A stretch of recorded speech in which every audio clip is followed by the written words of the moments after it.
All welcome back. അപ്പോൾ ഇന്നത്തെ video ഒരു ഡേ ഇൻ മൈ ലൈഫാണ്. സോ ഈ ഒരു വീഡിയോസ് ഞാൻ ഈ നോമ്പിൻ്റെ തൊട്ട് മുമ്പായിട്ട് എടുത്തു വെച്ചിട്ടുള്ള വ്ളോഗ്സാണ്. പിന്നെ എഡിറ്റ് ചെയ്യാനാണെങ്കിൽ ടൈം കിട്ടിയിട്ടുണ്ടായിരുന്നില്ല, എക്സാമൊക്കെ കഴിഞ്ഞിട്ടുണ്ട്, മോഡൽ എക്സാം ഉണ്ട്. അപ്പോൾ ഈ കാണുന്ന സാധനങ്ങളൊക്കെ എൻ്റെ ബ്രദർ ട്രിപ്പ് പോയിട്ട് വരുന്ന സമയത്ത് കൊണ്ടുവന്നിട്ടുള്ളതായിരുന്നു. അപ്പോൾ കാണാൻ എല്ലാം നല്ല ക്യൂട്ടായിട്ടുണ്ട് കേട്ടോ. ഒരു പെങ്കിനും കൂടെ ഉണ്ട്, നല്ല രസമുണ്ട് കേട്ടോ കാണാൻ. ആ റൂമിലങ്ങ് വെച്ചപ്പം കുറച്ചൊരു ചേഞ്ച് വന്ന പോലെ എനിക്ക് തോന്നിയിട്ടുണ്ട്. അപ്പോൾ ഇത്രയും സാധനങ്ങളൊക്കെയാണ്. പിന്നെ കുറച്ച് ചോക്ലേറ്റ്സും കൂടെ ഉണ്ടായിരുന്നു. അപ്പോൾ ഇന്ന് എനിക്ക് കുറച്ച് സാധനങ്ങൾ വാങ്ങാനുണ്ടായിരുന്നു കേട്ടോ. ഹാമ്പർ ഉണ്ടാക്കാൻ വേണ്ടിയിട്ടുള്ള കുറച്ച് സാധനങ്ങളൊക്കെ അപ്പം വാങ്ങാൻ പോയിട്ടുണ്ടായിരുന്നു. അപ്പം 3 ഷവർമ വാങ്ങിയിട്ടുണ്ടായിരുന്നു. പിന്നെ സാധനങ്ങളൊക്കെ ഞാൻ വീട്ടിലെത്തിയിട്ട് കാണിച്ചു തരാം. പിന്നെ അവിടെ നിന്ന് എനിക്ക് വീഡിയോ എടുക്കൽ നടന്നിട്ടില്ല, കാരണം ഞാൻ ഒരു ഇൻട്രോവേർട്ടാണ്. അപ്പോൾ ഇപ്പോൾ റമദാന് പെട്ടെന്നാണ് കേട്ടോ കഴിഞ്ഞു പോകുന്നത്. അപ്പം വ്ളോഗ്സ് എങ്ങാനും വേണമെങ്കിൽ കമൻറ്റ് ചെയ്യാം. പിന്നെ അവിടുന്ന് സാധനങ്ങളൊക്കെ വാങ്ങി നമ്മൾ നേരെ വീട്ടിലേക്ക് പോയിട്ടുണ്ടായിരുന്നു. പിന്നെ 2 ഹാമ്പറും പിന്നെ അതിന് വേണ്ട ഫ്ലവേഴ്സും ഡെക്കോർ ഐറ്റംസൊക്കെയാണ് നമ്മൾ വാങ്ങിയിട്ടുള്ളത്. അപ്പോൾ ഇതിൽ ഒരു വർക്ക് നാളെ രാവിലേക്ക് കംപ്ലീറ്റ് ചെയ്യാനുള്ളതാണ്. ഒരു ഹാമ്പർ നാളെ രാവിലെ ഒരു 10 മണിക്കേക്ക് കസ്റ്റമറിന് വേണമെന്ന് പറഞ്ഞിട്ടുണ്ടായിരുന്നു. അപ്പോൾ ഞാൻ അതിന് വേണ്ടിയിട്ടുള്ള ബൊക്കെയൊക്കെ ഉണ്ടാക്കി വെച്ചിട്ടുണ്ട്. അത് കഴിഞ്ഞാൽ തന്നെ ഏകദേശ പണികളും കഴിഞ്ഞു എന്നാണ് അർത്ഥം. പിന്നെ ഡ്രസ്സും ചോക്ലേറ്റ്സൊക്കെ വെച്ചൊന്ന് സെറ്റ് ചെയ്യാൻ വേണ്ടത്. അപ്പോൾ ഈ ഒരു ബൊക്കെ എനിക്ക് നല്ല ഇഷ്ടമായിട്ടുണ്ടായിരുന്നു കേട്ടോ. അതെനിക്ക് കൊടുക്കാൻ വേണ്ടി തോന്നിയിട്ടില്ല, എന്നാലും കൊടുത്തലേ പറ്റൂ. പിന്നെ ചോക്ലേറ്റ്സ് കുറച്ച് അധികം ഞാൻ വാങ്ങിയിട്ടുണ്ട്. ഇതെല്ലാം അതിൽ സെറ്റ് ചെയ്യാനുള്ളതല്ല, കുറച്ച് എൻ്റെ ഫ്രണ്ടിൻ്റെ ബർത്ത്ഡേക്ക് ഞാൻ ഗിഫ്റ്റ് ചെയ്യുന്നതാണ് കേട്ടോ. അപ്പം എൻ്റെ ഈ ഒരു ഫ്രണ്ടിനാണെങ്കിൽ ക്യൂട്ട് ഐറ്റംസ് ഒന്നും ഒട്ടും ഇഷ്ടമില്ലാത്ത ഒരാളാണ്. കാരണം അതിനോടൊന്നും ഒരു ക്രേവിങ്സും കാര്യങ്ങളൊന്നുമില്ല, ഓൺലി ചോക്ലേറ്റ്സ്. മിഠായിൻ്റെ ഒരു അഡിക്റ്റാണ്. അപ്പോൾ അവൾക്ക് കുറച്ച് ഇഷ്ടമുള്ള ചോക്ലേറ്റ്സൊക്കെയാണ് നമ്മൾ കൊടുക്കുന്നത്.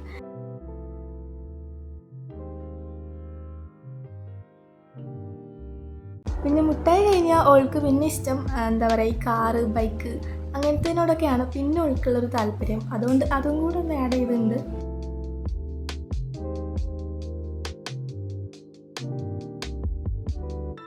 പിന്നെ ഇതൊക്കെ വാങ്ങുമ്പം എനിക്ക് വേണ്ടി കഴിക്കാനും ഞാൻ കുറച്ച് ചോക്ലേറ്റ്സ് ഒക്കെ വാങ്ങലുണ്ട്. അപ്പം അങ്ങനെ വാങ്ങിയപ്പോൾ ഞാൻ ഇതുവരെ കഴിച്ചതിൽ കുറച്ച് ഞാൻ കളക്ട് ചെയ്ത് വെച്ചിട്ടുണ്ടായിരുന്നു, ഒരു ജേണൽ ചെയ്യാൻ വേണ്ടിയിട്ട്. അപ്പം അതൊക്കെ ഒരു ബോക്സിലാക്കി വെക്കുന്നുണ്ട്.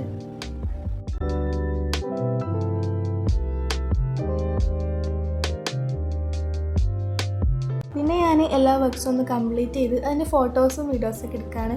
ഇതൊരു വളരെ സാറ്റിസ്ഫൈഡ് ആയിട്ടുള്ളൊരു കാര്യമാണ്. അപ്പോൾ ഒരു ഫ്രെയിമും കൂടെ ചെയ്യാനുണ്ടായിരുന്നു. അങ്ങനെ ഇതൊക്കെ കംപ്ലീറ്റ് ചെയ്തതിന് ശേഷം അതവിടെ മാറ്റി വെച്ചിട്ടുണ്ട്. കസ്റ്റമേഴ്സ് വന്നങ്ങ് എടുത്തിട്ടുണ്ടായിരുന്നു. പിന്നെ മീഷോന്നൊരു പാക്കേജ് വന്നിട്ടുണ്ടായിരുന്നു. അപ്പോൾ അത് അൺബോക്സ് ചെയ്യുക. ഇത് വേറെ ഒന്നുമല്ല, ഇപ്പം കുറച്ച് ട്രെൻഡിങ് ആയിട്ടുള്ളൊരു വാട്ടർ ബോട്ടിൽ ഉണ്ടല്ലോ, അപ്പോൾ അതാണ്.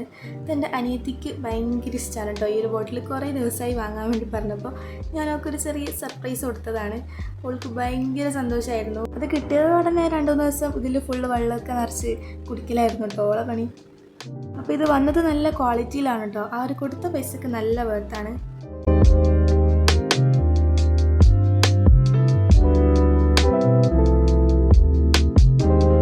രാത്രിയായപ്പം എൻ്റെ ചെറിയൊരു കസിൻ ഇവിടെ കൂടാൻ വേണ്ടി വന്നിട്ടുണ്ടായിരുന്നു. ഓളും എൻ്റെ അനിയത്തിയും കൂടെ എന്തൊക്കെയോ കളിക്കുന്നുണ്ട്. പിന്നെ ക്യാമറ കണ്ടാൽ പിന്നെ ചില കോപ്രായങ്ങളൊക്കെ എനിക്ക് കാണാൻ പറ്റും. പിന്നെ ഓൾ ഔട്ട്ഫിറ്റ് ഒരു പിൻട്രസ്റ്റ് വൈബൊക്കെ ഉണ്ട് കേട്ടോ. അപ്പം ഞാൻ ജസ്റ്റ് ഫിറ്റ്സൊക്കെ എടുത്തതാണ്. പിന്നെ എൻ്റെ പരിപാടി എന്താണെന്ന് വെച്ചാൽ റൂമൊന്ന് ക്ലീൻ ചെയ്യുക. പിന്നെ കുറച്ച് സ്റ്റിക്കേഴ്സ് കട്ട് ചെയ്യാനുണ്ടായിരുന്നു, അപ്പോൾ അതൊക്കെ ഒന്ന് കട്ട് ചെയ്ത് വെക്കുന്നുണ്ട്. പിന്നെ ഞാൻ വ്ളോഗ് എടുത്തിട്ടുള്ളത് നെക്സ്റ്റ് ഡേ SM സ്ട്രീറ്റ് പോകുന്ന കുറച്ച് ക്ലിപ്സാണ്. അപ്പം അത് കുറച്ചുള്ളൂ, അപ്പം ഞാൻ ഇതിൽ ഇൻക്ലൂഡ് ചെയ്യാമെന്ന് വിചാരിച്ചു.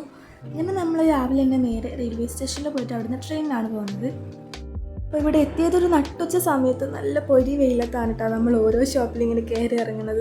ഈ ഉച്ച സമയത്തൊക്കെ തിരക്കൊക്കെ കുറവാണ്, വൈകുന്നേരം ആകുമ്പോൾ നല്ല തിരക്കാണ്. അപ്പോൾ ഇവിടെ നമ്മൾ ഫസ്റ്റ് കയറിയ ഷോപ്പ് ഇതായത് ഫാൻസി ഐറ്റംസ് ഒക്കെ കിട്ടുന്ന ഷോപ്പാണ്. അപ്പം എൻ്റെ അനിയത്തിക്ക് എന്തൊക്കെയോ മേടിച്ചിട്ടുണ്ട്. ഇവിടെ നല്ല അടിപൊളി കളക്ഷൻസൊക്കെ ഉണ്ട് കേട്ടോ. ഈ ഒരു കമ്മലാണെങ്കിലും ഒക്കെ റേറ്റും കുറവാണ്. പിന്നെ ഈ ഒരു ഷോപ്പ് ഉണ്ടല്ലോ 30 രൂപയ്ക്ക്, നിങ്ങൾ നോട്ട് ചെയ്ത് വെച്ചോ, പോകുന്ന സമയത്ത് എന്തായാലും കയറേണ്ട ഒരു ഷോപ്പാണ്. 30 രൂപയ്ക്ക് ഒരുപാട് സംഗതികൾ കിട്ടുന്നുണ്ട്. ടൈ കാണിക്കുന്നതൊക്കെ 30 രൂപയുള്ളൂ. ഞാനിവിടുന്ന് കുറേ സാധനങ്ങളൊക്കെ എടുത്തിട്ടുണ്ട്. കാരണം എന്ത് രസമാണെന്ന് അറിയാം ഓരോന്ന് കാണാൻ. എനിക്കെന്തോ ഇവിടെ കയറിയപ്പം എന്നാ എടുക്കേണ്ടതെന്നുള്ളൊരവസ്ഥയായിരുന്നു. കുറേ സാധനങ്ങളുണ്ട്, എല്ലാം 30 രൂപയും 20 രൂപയേ ഉള്ളൂ. പിന്നെ അവിടെയുള്ളൊരു ഷോപ്പിൽ നിന്ന് നമ്മൾ ഐസ്ക്രീമും ഷേക്കൊക്കെ വാങ്ങി കുടിച്ചിട്ടുണ്ട്. തൽക്കാലം ഇതിലൊതുക്കി. പിന്നെ നമ്മൾ വേറെ ഫുഡ് കഴിച്ചിട്ടുണ്ടായിരുന്നു. ഇവിടെ കോഴിക്കോട് അടിപൊളി ഫുഡ് സ്പോട്ട്സൊക്കെ ഉണ്ട്. ഇവിടെ ഒരുപാട് ഷോപ്സ് ഉള്ളതുകൊണ്ട് പകുതി കയറിയപ്പോൾ തന്നെ എനിക്ക് മതിയായി. പിന്നെ നമ്മൾ ഒരു ഫ്ലവേഴ്സിൻ്റെ ഷോപ്പിലും കൂടെ കയറിയിട്ടുണ്ടായിരുന്നു. അവിടെ ഒരുപാട് ഫ്ലവേഴ്സ് ഇങ്ങനെ വെച്ചിട്ടുണ്ടായിരുന്നു. എനിക്കാണെങ്കിൽ ഫ്ലവേഴ്സൊക്കെ കണ്ടാൽ വീഡിയോസൊക്കെ എടുത്തേക്കാൻ ഭയങ്കര ഇഷ്ടമാണ്. പിന്നെ കോഴിക്കോട് അലുവയൊക്കെ വാങ്ങിയിട്ട് നമ്മൾ നേരെ വീട്ടിലേക്ക് പോയിട്ടുണ്ടായിരുന്നു. പിന്നെ ഞാൻ അവിടെ നിന്ന് അധികം വീഡിയോസൊന്നും എടുത്തിട്ടില്ല. അപ്പോൾ ഈ ഒരു വീഡിയോ ഇത്രയേ ഉള്ളൂ. ഇഷ്ടമായാലും എന്തായാലും സബ്സ്ക്രൈബ് ചെയ്യാം, സപ്പോർട്ട് ചെയ്യാം. Thanks for watching.